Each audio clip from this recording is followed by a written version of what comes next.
रिदा साहिबा, इसके अलावा जो हमारे अगर जो कार्बन एमिशंस की हम बात कर लें, अब उसमें डिफरेंस ये है कि हमारा इंडस्ट्रियल एमिशन तो कम है, लेकिन ऑटोमोबाइल जो एमिशन है वो इतना ज़्यादा है क्योंकि हमारा इंपोर्ट बिल भी ऑयल का बहुत बड़ा है, जिसकी वजह से एक मौशी तौर पे भी मुल्क पे बर्डन है। और दूसरा ये कि पब्लिक ट्रांसपोर्ट की भी उस तरह से कोई प्रमोशन नहीं होती। आप किसी लोकल प्राइवेट स्कूल में जाकर देख लीजिए तो हर एक इंडिविजुअल को पिक करने के लिए या घर छोड़ने के लिए एक अलग गाड़ी आ रही होती है। तो ये जो हमारी ऑटोमोबाइल पॉलिसी है कि पूरी दुनिया ईवीज़ पर शिफ्ट हो रही है, इलेक्ट्रिक व्हीकल की तरफ जा रही है, और हम अब भी कार्बन फुटप्रिंट कंट्रोल नहीं कर पा रहे अपना। ये भी कंट्रीब्यूट करती है लाहौर जैसे शहरों में और जगहों पे जहाँ पे सर्दियों में स्मॉग होती है और गर्मियों में ये बारिश जो है, ये रेनफॉल जो है, ये मैनेज नहीं होती। 100% जो एयर पोल्यूशन का मसला है पाकिस्तान में वो पूरा साल रहता है। बस सर्दियों में हमें स्मॉग देखने में नजर आती है, लेकिन गाड़ियों की तादाद या जो एयर पोल्यूशन का लेवल है वो गर्मियों में भी उतना ही रहता है। लेकिन जो पाकिस्तान में ट्रांसपोर्ट का है, अगर आप शहरों को देखें, शहर ऐसे बनाए ही नहीं गए जहां पर मैं साइकिल चलाकर कहीं जा सकूं, जहां मैं चल के जा सकूं। जब सड़क बनती है उसके साथ फुटपाथ बनाया ही नहीं जाता है। तो जो आपके शहर हैं वो अपने एलीट के लिए बना रहे हैं आप कंटिन्यूसली। आप इस्लामाबाद को देखना, जितनी डेवलपमेंट हो रही है वो एलीट के लिए हो रही है। इसी तरह जो आप फ्यूल है, अगर आपका जो पेट्रोल है उसका स्टैंडर्ड यूरो 2 है। इस वक्त पाकिस्तान में 4 ऑयल रिफाइनरीज हैं, 4 या 5, जिसमें से वो सिर्फ यूरो 2 तक रिफाइन कर सकती है। आपको यूरो 5 चाहिए जो आपकी पॉलिसी कहती है, ताकि आपकी एयर पोल्यूशन इतनी ज्यादा ना हो। तो आपके पास ऑयल रिफाइनरीज की कैपेसिटी ही मौजूद नहीं है, आपके पास, आप उस पर इन्वेस्टमेंट ही नहीं कर रहे हैं। और अगर पाकिस्तान ये कहे कि हमारे पास पैसा नहीं है इसलिए हम नहीं कर सकते, मेरे ख्याल से अगर 2 साल पहले 500 बच्चे नमोनिया का शिकार हो सकते हैं लाहौर में या पंजाब में बिकॉज ऑफ एयर पोल्यूशन, तो आपकी प्रायोरिटी फॉरन बन जानी चाहिए, एक national emergency, public health emergency बन जानी चाहिए। लेकिन वही बात है कि मेरे ख्याल से पॉलिटिकल विल पाकिस्तान में मौजूद नहीं है। टोकनिज्म का हमें बहुत शौक है, लेकिन जो रियल लॉन्ग टर्म सोल्यूशंस हैं वो इतने शो ऑफ आप नहीं कर सकते हैं। और वो मेरे ख्याल से हुकूमतें अभी करना नहीं चाहती हैं, क्योंकि उसके लिए आप पॉलिटिकल विल चाहिए। बिल्कुल, उसमें तख्तियाँ नहीं लगती, इसीलिए ये करने का शायद दिल नहीं चाहता। मरीम साहिबा, on the last note, internationally फिर किस तरह से पाकिस्तान अपने केस को भी लॉबी करे, क्योंकि ऑब्वियसली अगर इतनी बड़ी कैटास्ट्रफी को आपने मैनेज करना है, you need a lot of funding as well. अगर ग्लोबल सिस्टम को जो लोग लीड कर रहे हैं, अगर डोनाल्ड ट्रंप साहब ये खुद कहते हैं कि क्लाइमेट चेंज तो कोई चीज़ होती ही नहीं है, सारे एग्रीमेंट से बाहर आ जाना चाहिए, तो फिर हम किससे उम्मीद लगाएं कि कौन एक्नॉलेज करेगा कि इस पूरे खित्ते में करोड़ों लोगों का ना सिर्फ रोज़गार बल्कि ज़िंदगी भी ख़तरे में है।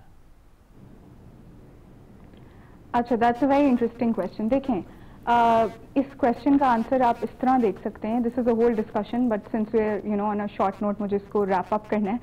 तो America is one part of the global stage. We understand कि वो रिकग्नाइज होता है एज ग्लोबल नॉर्थ, लेकिन अभी just I think 2 years ago क्या आया हमारे सामने? हमारे पास CBAM आया है, कार्बन बॉर्डर एडजस्टमेंट मैकेनिज्म, जो यूरोप लेकर आया है।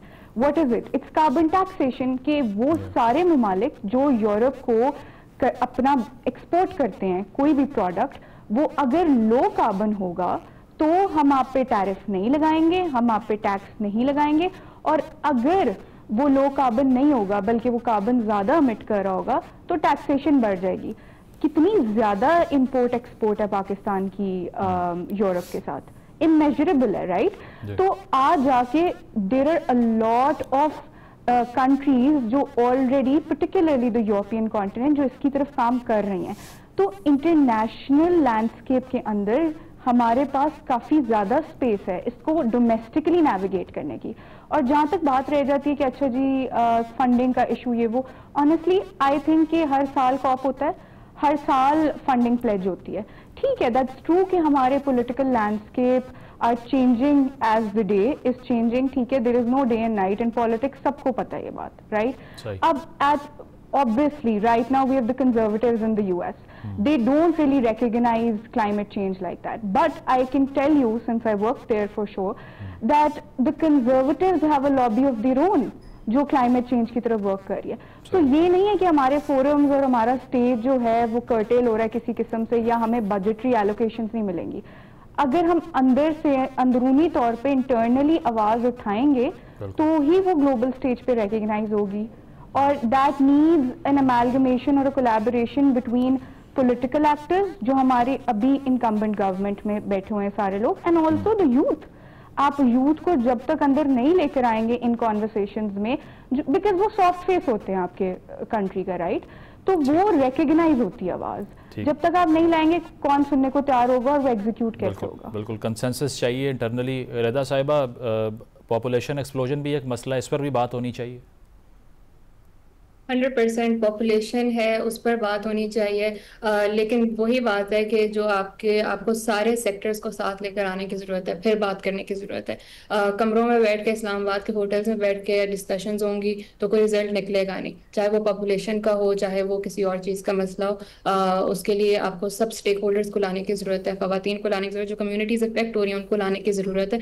और पॉपुलेशन के लिए भी मेरे ख्याल से अगर आप हॉरिजॉन्टल एक्सपैंड करेंगे शहरों को तो वो सोल्यूशन नहीं है। अगर पॉपुलेशन बढ़ भी रही है आपकी तो आप वर्टिकल एक्सपेंशन भी कर सकते हैं, लेकिन शायद उसमें माफियाज आ जाते हैं जिसकी वजह से वो हमारी प्रायोरिटी में नहीं है। लेकिन हमें सोच बदलने की ज़रूरत है सबसे पहले कि हम किस तरह से डील करना चाहते हैं इस मसले को। उसके बाद बहुत सारे सोल्यूशंस मौजूद हैं जिनको देखा जा सकता है। बिल्कुल वर्टिकल डेवलपमेंट की तरफ जाना होगा, और जिस तरह आपने कहा कि एक अशराफिया या एलीट के लेंस से इस मसले को सॉल्व नहीं किया जा सकता। बहुत शुक्रिया रिदा राशिद साहिबा, मरियम खान साहिबा,